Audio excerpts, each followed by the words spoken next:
This channel is part of the History Hit network.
Hear, O Israel, thou art to pass over Jordan this day, to go in to possess nations greater and mightier than thyself, cities great and fenced up to heaven.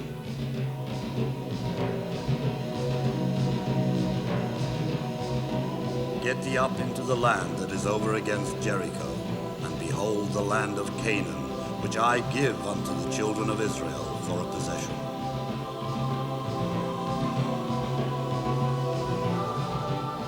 For the Lord thy God bringeth thee into a good land, a land of brooks and water, a land of wheat and barley and vines and fig trees, a land whose stones are iron, and out of whose hills thou mayest dig brass, a land that floweth with milk and honey, as the Lord God of thy fathers hath promised thee.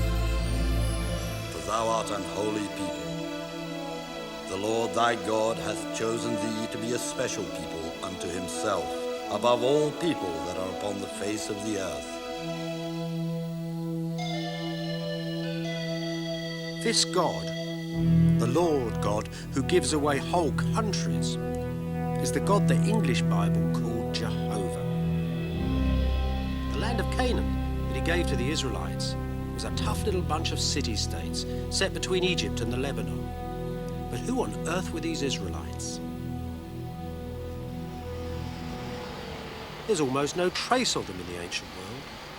You won't find a museum anywhere that has an Israelite gallery in it. Yet Israel's history, as it's written in the Bible, has become a part of Western history. So it's hardly surprising that generations of Westerners have been tempted to return to this ancient land, to look for their beginnings. You know, just behind me is the very mountain where Satan took Jesus and tempted him with all the treasures of the earth. And Jesus said to him, "Get thee behind me, Satan." Do you believe the Bible? Can you prove it?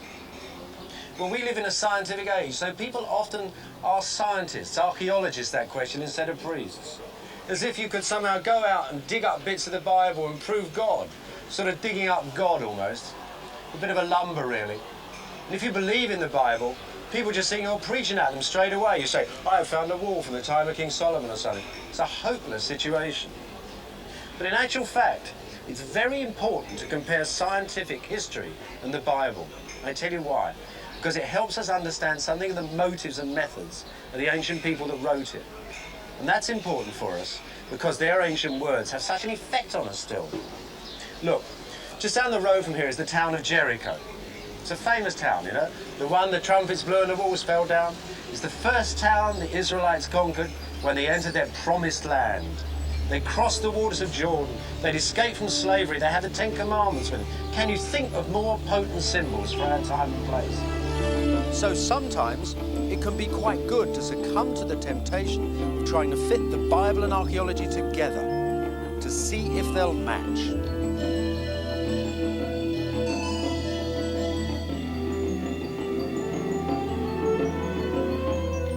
These great mounds of red earth are the remains of the ancient city of Jericho. It's fascinated archaeologists for over a century now. This rich city at the edge of an oasis by the River Jordan. They've hacked at it, dug trenches through it and argued over it, and found wonderful things too. But at the end of the day, the most important thing they've given us is a good idea of how the Bible's word may or may not be trusted.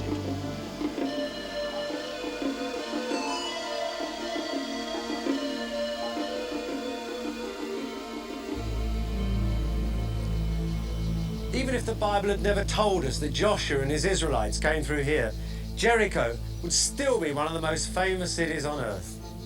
To start with, it's the oldest city on earth, and it was built at the lowest point on earth. This stone tower, nearly 10,000 years old, is the oldest stone building in the world. When it was made, it stood on a plain. All these huge mounds of earth around it, archaeological strata, represent various cities that were built up through the ages. It's actually an incredible time chart of man's progress on Earth. Somewhere in there, then, might be the dust of ancient Israel, perhaps even the Bible's characters, Joshua, Samson, David, perhaps King Solomon even, and his 1,000 wives. The archaeologists that dug out the tower continued their trench right to the outside of the city. And as they cut through the mound, they cut through the city walls of various ages, like the rings of a tree, getting ever later as they got to the edge. This is one of their walls here. One of the walls they uncovered. It's a rather unusual one, dates from about 1600 BC. See, it's got a nice shiny plaster surface on. Now, these sort of walls came into existence just after chariots came into the area. What they were for, of course, was stopping charging chariots, because the chariots would skid on the shiny plaster and run off the wall that was at the top of them. Archaeologists were digging things like this up all over the place, but everybody was giving them different names. To some people, this was called a Hyksos wall, who were the people who attacked it. To other people, God knows, it was probably called a Joshuaite wall, or a Kenite wall, or an Adamite wall, or any sort of a wall, usually biblical names, because the sponsors of the expeditions like that sort of thing. In 1922, the British decided to put it on a scientific foundation. The man in charge of the archaeological mandate of British Palestine, John Garstang, decided to name all of the strata in archaeological excavations after the scientific terms used in European museums. That is, Stone Age, Bronze Age, and Iron Age. So that everybody from that moment on had to call their various stratas after those three things. Now, the particularly interesting point was the point at which the Bronze Age met the Iron Age, because that was about 1200 BC, and that was the point at which the Israelites were supposed to enter ancient Israel, with Joshua and everything. Now, so far, Garstang's been completely scientific, but at this point he succumbs to the temptation of reading the Bible into archaeology, and instead of looking for that joint between the Iron Age and the Bronze Age, he went looking for Joshua and the invading Israelites. A good morning, brother pilgrim, pray tell me where you're bound. Tell me where you're traveling to on this enchanted ground. My name it is bold pilgrim, to Canaan I am bound. Traveling through this wilderness on this enchanted ground. That morning, Joshua at the battle of Jericho. oh yes, so glad that Joshua at the battle of Jericho, and the walls come a-tumbling down. that morning, Joshua at the battle of Jericho. oh yes, so glad that Joshua at the battle of Jericho, and the walls come a-tumbling down.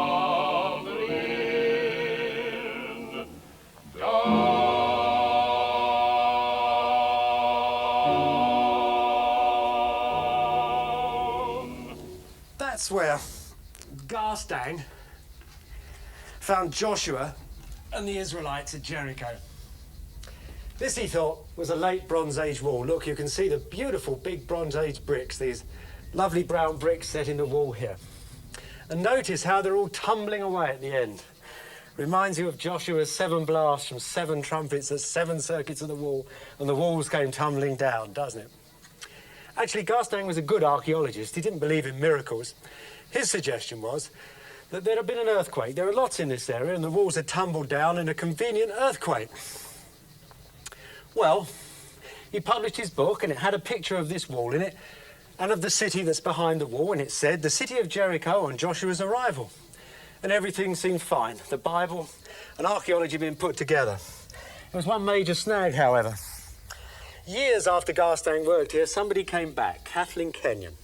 She was a very, very good archaeologist, and she had much improved techniques. And she proved, without a shadow of a doubt, that this wall was 1,000 years older than Garstang had thought it was. So it couldn't have belonged to the time of Joshua and the Israelites. She proved something else that was even more devastating too. She proved at the time that the Iron Age and the Bronze Age met, the time at which everybody was expecting the Israelites to get here, there was nobody living in Jericho at all. The place was completely deserted and had been deserted for hundreds of years. So at that moment, it looked like the Bible and archaeology would never meet. That story of Garstang's walls and Joshua and whether he was or wasn't there, it's been repeated hundreds of times since those days. All over Israel, in fact. People keep coming up with new walls, new evidence of Bible characters, and both the walls and the Bible characters get knocked down again in the following generations. It's an endless, endless argument. But the simple result of it all is the Bible cannot be taken as a reliable, obvious guidebook to the ancient world or ancient history in this part of the world. The problem, then, is not whether or not the Bible is accurate, but how the Bible is accurate. What I mean to say is that the Bible is not an economic or a political history of part of the ancient world. What it is a history of belief, of God revealed to a nation and how they believed in him and didn't believe him. It's a history of sacredness and of faith. Now, the wonderful thing about modern archaeology is it's beginning to dig up that. That's not to say they're actually digging up God or digging up Jehovah, but they're digging up the circumstances in which that particular God first came into existence. In the dark recesses of the Cairo Museum is a great grey granite stela that holds in its inscription the first known mention of ancient Israel, and that in the year 1207 BC. The stela has a victory hymn on it, telling us about a war that Pharaoh Menepetar's army fought in Canaan. The fortress city of Ascalon is taken, it says. The fortress city of Giza is captured, it boasts. The fortress city of Yanoam is disappeared, no less, it announces. And then, and this is the good bit, the people of Israel lie desolate. Their seed is no more. Now, it's especially interesting that Israel is not called a fortress city, but a people. And in the great temple of Karnak in Upper Egypt by the Nile, there's something that bears that out exactly. A few years ago, a friend of mine found a wonderful visual footnote to the Israel stela, and he found it on this unlikely looking wall. See that stela there? It's a very, very important historical inscription. And the scenes on either side, everybody had always thought were part of that same story, the same story that this great historical text told. And my friend found they were something different.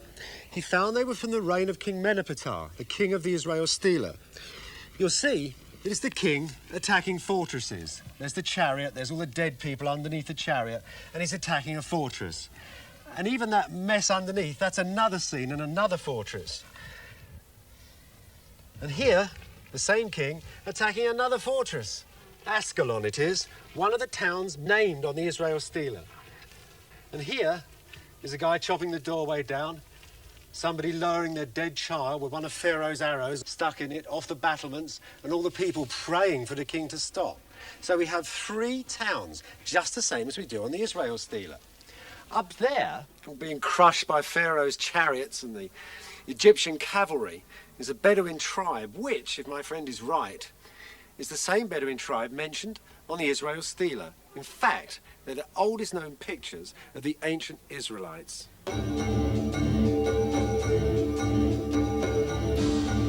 This is the ancient city of Megiddo, one of the first Canaanite cities, so the Bible tells us, that was captured by Joshua and the invading Israelites. Perhaps the same Israelites that are on that temple wall at Karnak. But you know, archaeologists working here haven't found a single trace of them.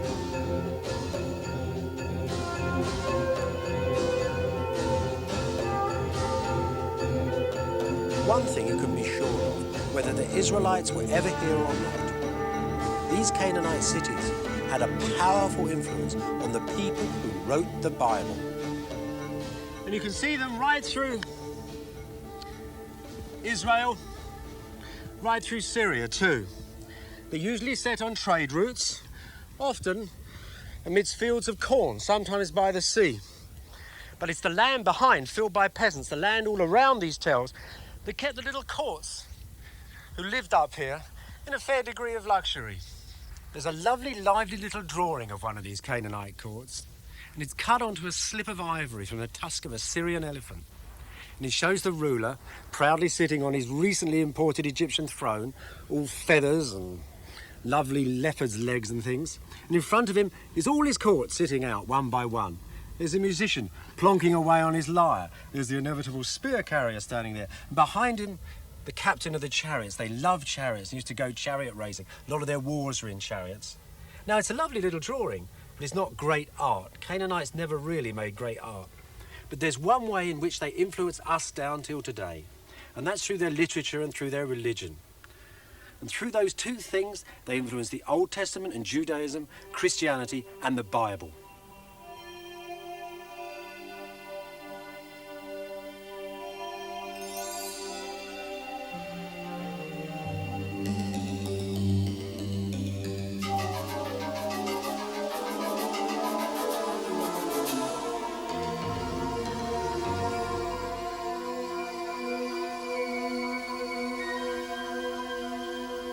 At the centre of all ancient cities, of course, stood the gods. And these Canaanite cities were no exception. In fact, they were built around even more ancient, high places. That is, hills that from time immemorial have been regarded as sacred, certain spots on them as holy spots. And this is one of them. The most ancient sanctuary of Megiddo, the high place of Megiddo, the heart of Megiddo.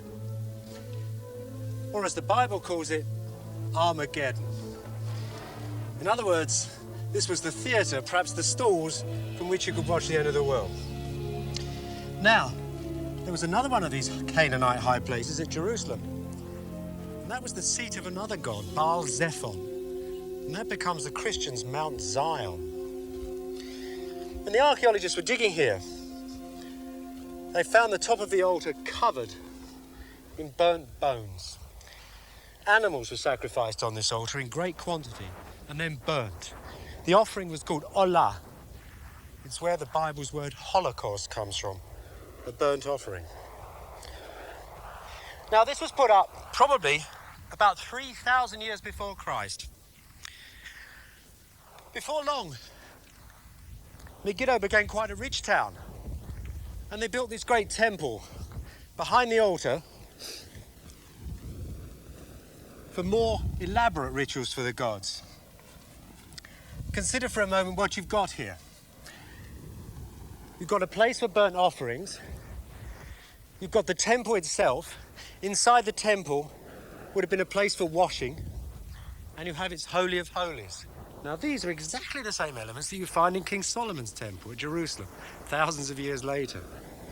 That too had its burnt offering, it had its brazen bowl as big as the sea, and it had its Holy of Holies.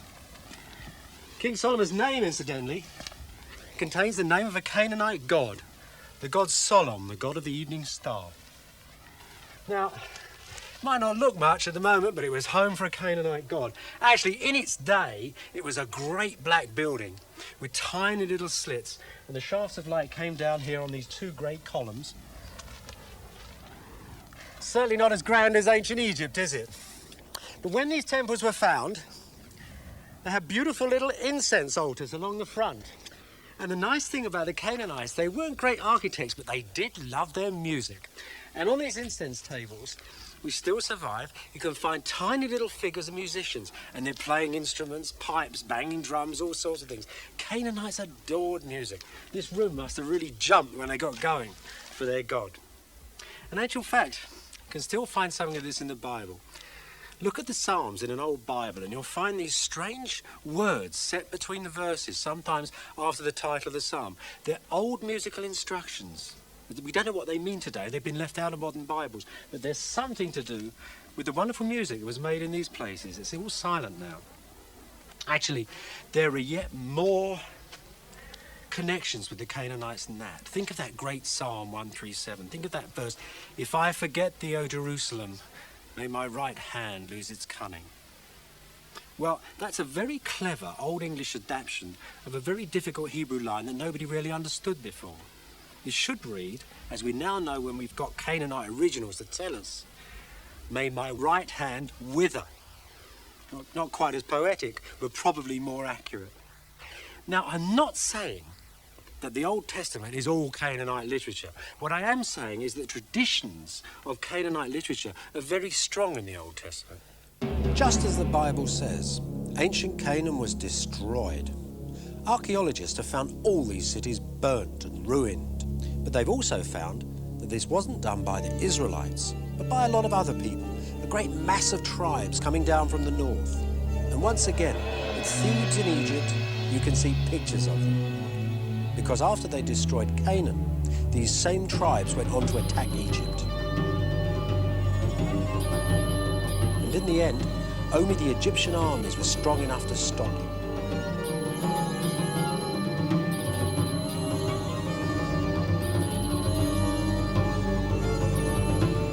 After their defeat, one of these tribes went back to Canaan and settled down along the coast. The Egyptians had called them the Pelisset. The Bible knows them as the Philistines, the mortal enemies of ancient Israel.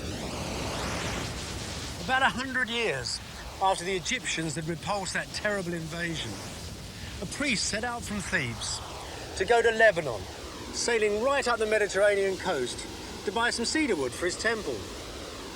In the course of his journey, he stopped here, on the coast at Dor. Now, by this time, the Canaanites were no more. This was not the land of Canaan. The coastal area was called Philistia, our Palestine, and the Philistines lived here. Those same people who had attacked Egypt had sort of broken back like a great wave and settled along the plain, built big, strong cities. They found that all this wonderful coastline was made of petrified sandbanks, and they were able to cut into it quite easily and make all sorts of harbours. Some of the oldest slipways in the world are still here. The Philistines had brought a completely new culture and completely new religion to this land. When they moved about, of course, they only had mobile things they could carry. Splendid swords, fine helmets, all the sort of paraphernalia of mobile peoples. When they settled down, they started to make all sorts of things. They made especially fine pottery. And this is a splendid example. You can see a lovely seated lady looking at her eyeball to eyeball. You can almost feel the Philistines in her. She's wearing too, or she would have been wearing, a beautiful golden necklace. Philistines were quite good metal workers too. So this is quite an elegant and refined thing. It's a funny thing to think, really. The Philistines weren't Philistine at all. It's just that they've been given a particularly lousy press. Well, of course, we know who gave them a lousy press, the Israelites in the Old Testament. And where were they at this time? But they weren't along the coast. Nobody found anything of them here. In fact, nobody's found hide or hair of them for miles round here. Neither along the coast, nor on the plain behind.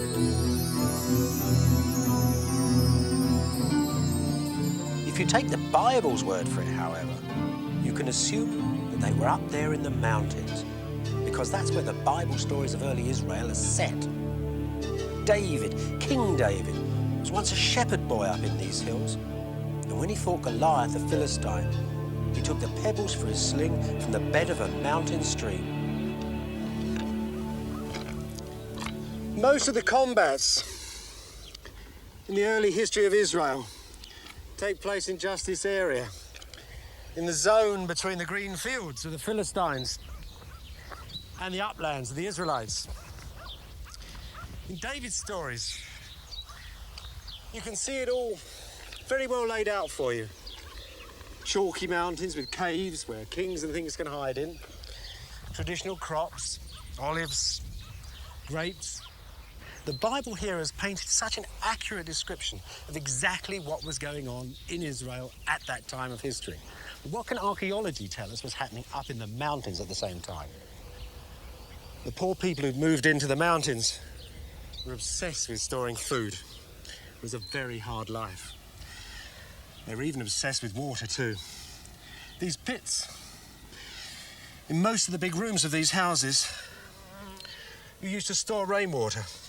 When the archaeologists came to dig them out, they found they weren't just any old pit.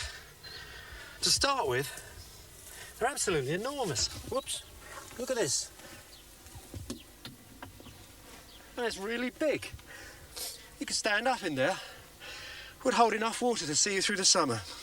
And these people weren't half daft either, because archaeologists soon realised that these cisterns were cut before the houses were made. In other words, the people turned up, thought, we're going to live here, God help them. They cut their cisterns, their elaborate cisterns, and then they put their little houses on top. They could read too. As the archaeologists were sieving through the dirt, they discovered tiny little fragments of Canaanite texts, so small that you couldn't even read them, but big enough to see that some of the people here at least were literate. And then, marvel upon marvels, in another site, they found a tiny little limestone tablet. Looks really miserable looking thing, actually. It's got scratches all over it. But those scratches turned out to be what is now called Paleo-Hebrew, because later on it was an alphabet that would develop into Hebrew. Incidentally, that too came from Canaan, the original form of the Hebrew language. So, to sum up, what exactly have you got here? You've got intelligent people living as settlers with an imported technology. Where do they come from, these people? Well, all the hard archaeological evidence suggests that they've been refugees from the old Canaanite cities, refugees from the invasions that were coming down the coast. From people, in fact, like the Philistines. So here we are, up in the hills, looking for the biblical Israelites. What have the archaeologists given us? Little groups of refugees living in small, open settlements. Modern archaeology has begun to reconstruct the lives of these ancient people. And if you do that, you start to come up with an amazing coincidence between scientific theory and the words of the Bible. Look, supposing these people had to fight off a Philistine invasion, or supposing they wanted to go down to the plain and fight for better land, they'd have obviously needed to form themselves into a coalition. So who runs the coalition? Well, they were really too poor to pay taxes to any central authority, I think. The Bible tells us that the people who lived up here weren't too keen on kings. And there's another thing too. In the ancient world, abstract ideas are very, very few and far between. The word coalition, for example, is one that an ancient person could not have got his mind around. He could have got his mind around the idea king, or he could have got his mind around the idea of God. So let's have a god of coalition. Let's pretend there was a big god up here that was the god of coalition, and the priests of that god preached that everybody had to join in this coalition, and the country would therefore be strong, it would have a strong army, there would be prosperity, but if anybody dropped out of the coalition, then there would be disaster, defeat, and all the rest of it. So there would be travelling priests, and they would go around, and the travelling priests would hold the identity of the god, and the religion would all be based upon the idea of oneness, of a joint identity shared, and of identity which was sort of bounced off against the neighbours, that it was different, peculiar only to them, and somehow very strong. Well, of course, that is exactly the situation in the earliest parts of the Old Testament in the history of Israel. The travelling priests are the biblical prophets, and the God of the coalition is Jehovah, whose Ark of the Covenant, the rules of the coalition, the 12 tribes carried into battle. You know, here you can almost dig up God himself.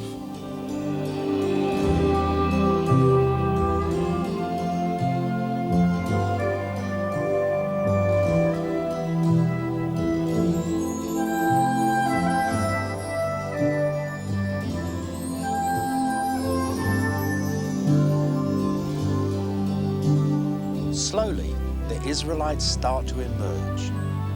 This is the fortress of Arad, on the desert edge of southern Israel. Archaeologists tell us that it was continuously inhabited from about 1000 BC. That's about the time of King David in biblical history. There's a temple here too, from about the same time. Texts like this one, written in ancient Hebrew, tell us of an Israelite garrison here a few centuries later. Thousands of years after that huge Canaanite temple at Megiddo, the Israelites of Arad have made their little temple to precisely the same design. Remember that long dark room lit by narrow shafts of light and the two columns, where the musicians used to sing and dance?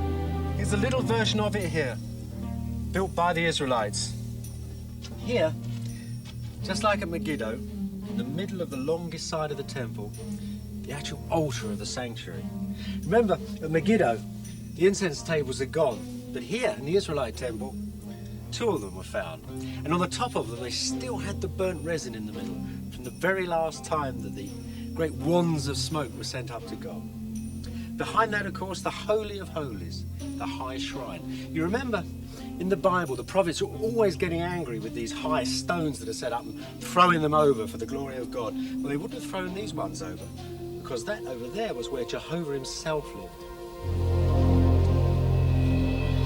Even when you come out of the sanctuary, when you come in to the courtyard of the temple, the resemblance to the biblical temple of Jehovah, Solomon's temple, is very strong. This is the same sort of courtyard as the 5 books of Moses describe Moses building in the deserts of Sinai itself. This is called the outer court.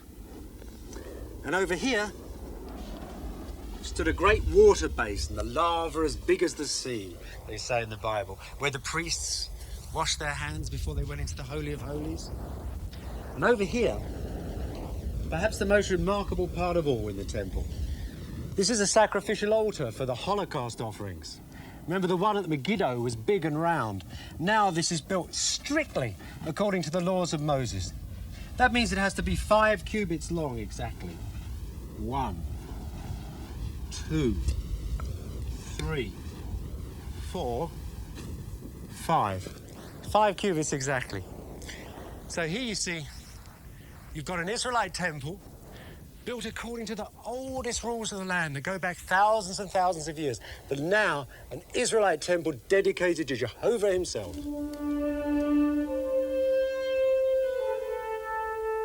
And he was quite a different kind of God.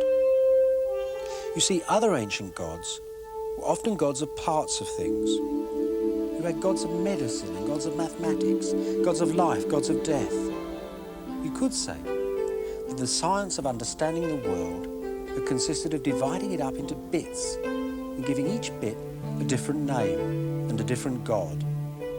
Now, Jehovah was a God of gods, a King of kings, the Bible tells us. He was the God of everything. He was the God of the universal creation.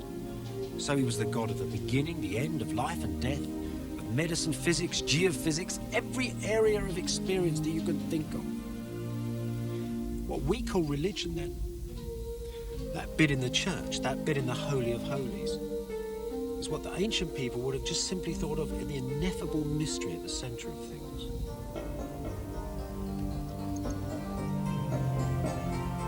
Arad's temple is contrary to Jehovah's law, which says that Israel must have but one temple, and that in Jerusalem. The Bible says that David took Jerusalem for Israel and named it the City of David. It also tells us that David's son Solomon built a temple there, a home for Jehovah to hold the Ark of the Covenant. Yet outside the pages of the Bible, there is no evidence at all that King David or King Solomon ever lived. No record from the early days of Israel has ever been found that mentions either of their names. There is the Bible, and there are myths, and there's nothing else. Yet today, archaeologists are excavating the site of the most ancient city of Jerusalem, which they are calling the City of David. Sad to say, it's not only David and Solomon that don't exist, at least they don't exist in scientific history. It's also really all of ancient Israel up until that time. Look, I'm standing in David's own city, the ancient city of Jerusalem. I can't say to you that any of these walls were made by an Israelite. They could have been made by a Bronze Age person. The culture's continuous. Even the pottery these people from the early Iron Age, who we call the Israelites, made, even their pottery is a continuation of previous traditions. There's very, very little here. And yet people so desperately want David and Solomon and glorious Israel. All this memorialization of what is really an Iron Age village is proof of that. Christians and Jews alike desperately want this place to live. All the evidence I've been giving you is really circumstantial. It's saying, look here, this is what the Bible shows you. This is how it could have been. When I first came to Jerusalem, I went to see one of the leading archaeologists here, and he asked me why I'd come. I said I'd come to find the Israelites, and we both burst out laughing because we both knew that, in fact, it was a very, very difficult thing to do. But in the end, I found them. At least I think I did. I didn't find them here in the walls, and I didn't find them in the pottery. I found them in something so obvious that I'd overlooked it. I found it in the elements that went to make up its greatest memorial, in the written word, in the ancient written word of Israel. Until a few years ago, the written Hebrew word from the time of ancient Israel, the time of Chronicles and Kings, was very thin on the ground. There were just a few ancient seals inscribed with the name of the scribe who used it. Just a few spare sentences. There was very little. Then in 1980 in Jerusalem, there was a minor miracle. Somebody actually discovered a Bible text, dug it up. And it was such a text. It was actually written just as the prophet Jeremiah said, on sheets of silver inscribed with a pen of iron, a tiny little plaque. And here it is. It's actually a fragment of the oldest Bible text in the world. When it was found, it wasn't laid out like this. Those little cracks that run across it are the results of a very careful unrolling by the conservators. Originally, you see, it had been written on, then rolled up very tightly, and string passed through it. And it was probably worn on a child's neck. When they started to try and decipher this text, because I don't know if you can see, but it's very difficult to read indeed. The very first word they were able to read was Jehovah. They read it actually 3 times on this plaque before they could read anything else. That was exciting in itself because it was the oldest occurrence of the name of Jehovah in Jerusalem. That is 6th or 7th century BC. Jehovah had come back to his own city. It's actually a part of the book of Numbers. It's the priestly benediction, the words that Jehovah gave Moses to give to Aaron the priest and his sons, the blessing for the children of Israel. May the Lord bless thee and keep thee. May he make his countenance shine upon thee. You know it. It's the prayer that's recited every day in churches all over the world. It's a prayer, incidentally, that my headmaster used to use at the end of every term to dismiss his boys from his school in deepest Surrey. When I told that story to the Israeli who excavated it, he laughed and said to me, yes, when he was a little boy, his father had come back from the synagogue, put his hand on his head and recited this same benediction.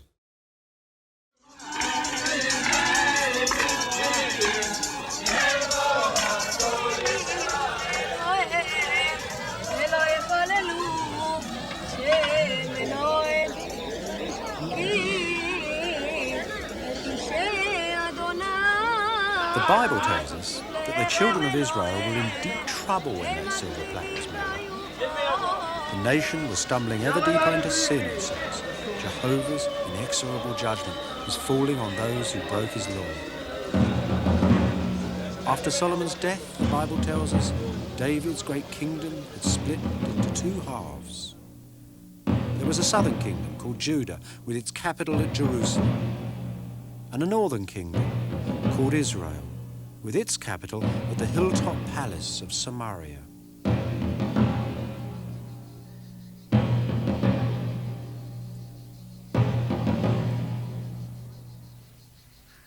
Bible history and Israelite archaeology finally joined together here at Samaria. Here, archaeologists found an Iron Age palace. Here, the Bible tells us, King Omri built a palace. And that palace is mentioned in records from outside ancient Israel, contemporary records, where it's called Beit Omri, the house of Omri. So this, you can say, is a genuine Iron Age excavated palace from the reign of King Omri. I suppose it's Omri's son who's the more famous, though. King Ahab, who refused to walk in the ways of the Lord, as the Bible tells us. One thing the Bible doesn't tell us is what a great soldier King Ahab was. In the 9th century, he gathered up a coalition of lots of little kingdoms like this all around Israel, and together they went out and beat the Assyrian army, that tremendous force from North Iraq that used to raid westward practically to the Mediterranean every year. It was King Ahab and his little coalition alone that stopped the Assyrians for a couple of years. Anyway, Ahab and his friends certainly hadn't stopped the Assyrians for good. They kept on coming down into Israel year after year, just like a wolf on the fold, as they say, taking tribute and prisoners, destroying cities. And that, in 701 BC, was the sorry fate of the city of Lachish to the south of Jerusalem. Lachish must have been a hard nut for the Assyrian army to crack. These scenes celebrating the victory were taken from the central room, the very throne room of an Assyrian palace. And here's all the claustrophobia of hand-to-hand fighting. The ramps, the siege engines like funny tanks, the archers, the sappers, and the poor old Lachishites up their battlements fighting for their lives. In the Bible, the prophets bewail its fall. Here, as the people leave their city for the last time, they pass the elders of their town impaled, stretched out, flayed upon the ground. So here's Lachish's families with their laded carts, their women and their children, and a few pots and bundles.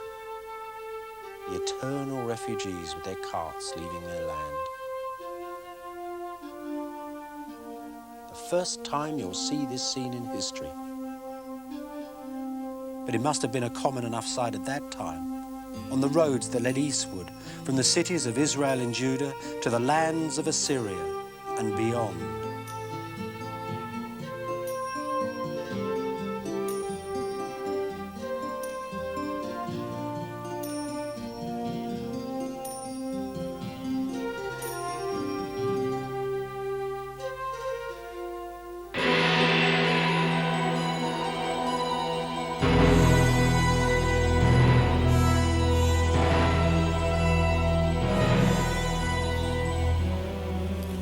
These were bad times. About 100 years after the kingdom of Israel was destroyed by the Assyrians, Assyria itself was destroyed by a group of cities it had earlier conquered, led by that most ancient of all cities, Babylon. Of course, it didn't matter much to the little guys that lived around the edge. They were just dragged off in chains to Babylon rather than being dragged off in chains to Assyria. Well, about 586 BC, Jerusalem itself finally fell. The Old Testament tells us that its king Zedekiah was dragged from the city, his sons were killed, and then he was blinded. Then, of course, he would have been put in chains, along with his courtiers and his priests, the priests of the Temple of Jerusalem, the priests of Jehovah, would have been brought here and dragged down this great processional way.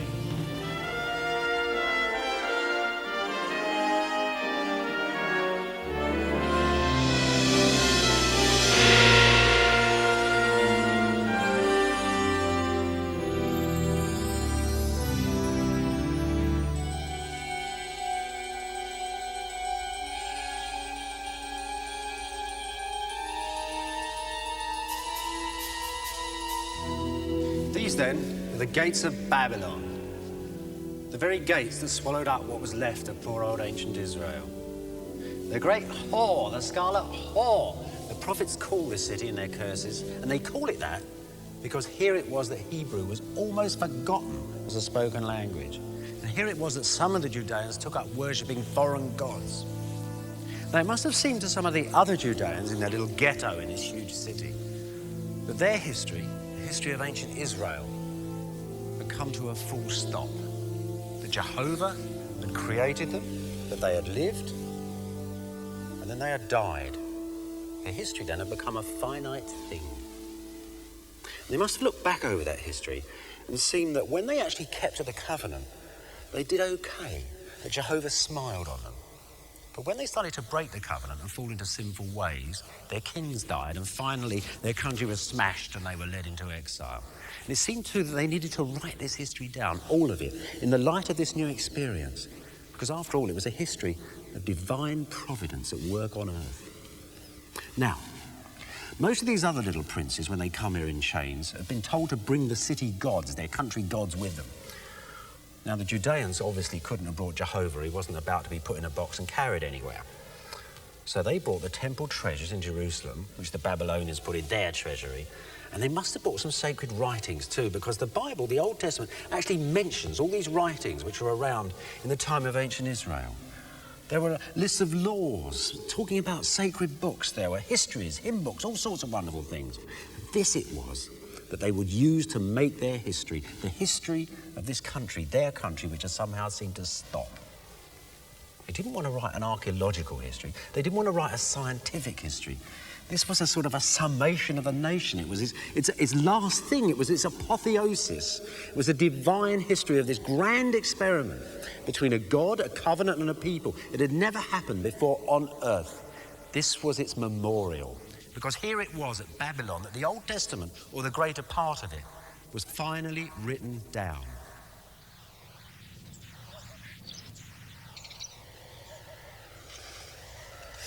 Listen to this. I sit in one of the dives on 52nd Street, uncertain and afraid. Now, listen to this. By the rivers of Babylon, there we sat down. Yea, we wept when we remembered Zion. If I forget thee, O Jerusalem, let my right hand forget her cunning. They're both, of course, poems by exiles. The last one, Psalm 137, written by an Israelite, by the waters of Babylon. The other one, by W.H. Auden, English poet, on September the 1st, 1939, just as the Second World War was breaking out. Now, that poem, as it goes on, the Auden poem, is full of very specific references.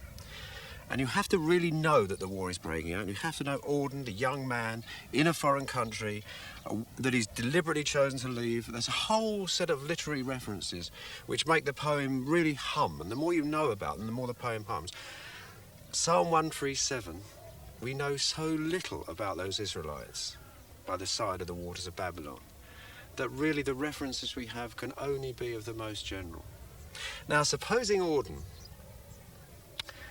poem had been written a couple of thousand years ago, and historians were trying to, make some sense out of it, put it all together.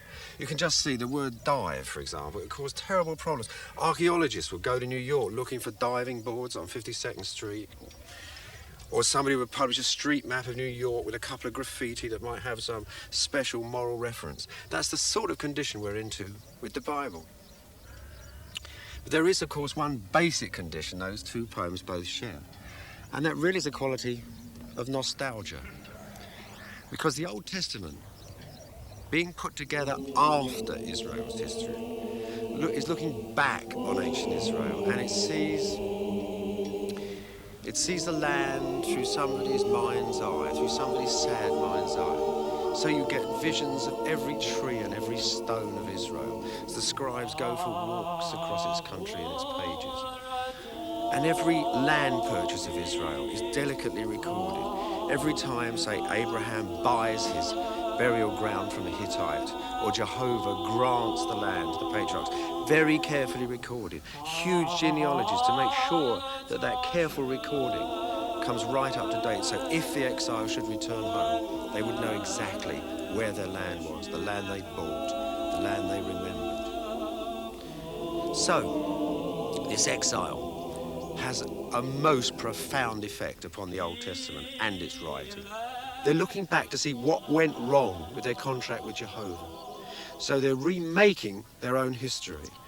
You get a slow slide. It's a tragedy from the high days when there's high morality and the slow slipping away from the covenant.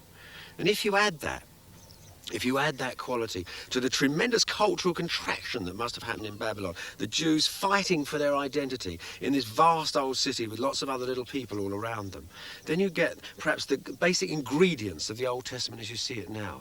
You get nostalgia, you get this absolutely rigid adherence to the idea of the race, the Israelite race, and you get also this tight examination of history and how Jehovah worked with it and how they have somehow fallen from grace. And that is why that early part of the Old Testament gives you this amazing romantic evening glow of history with heroes like Samson, with David, and wise men like Solomon, all these fabulous people living in a fabulous long ago land.